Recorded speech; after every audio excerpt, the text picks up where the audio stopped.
Hey guys, in this video I will be show you how you can create baby face template on CapCut.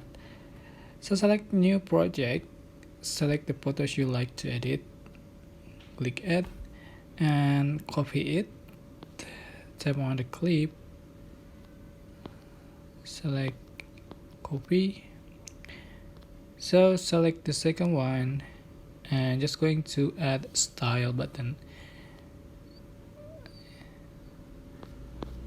Select the pass web and select baby pass here,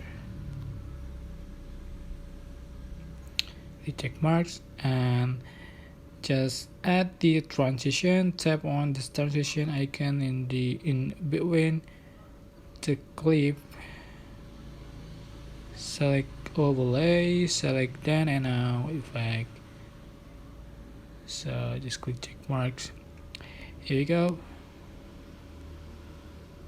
So that's how to create baby pass template tutorial on CapCut. I hope this tutorial was helpful for you. Don't forget to click like, comment, share, and also subscribe.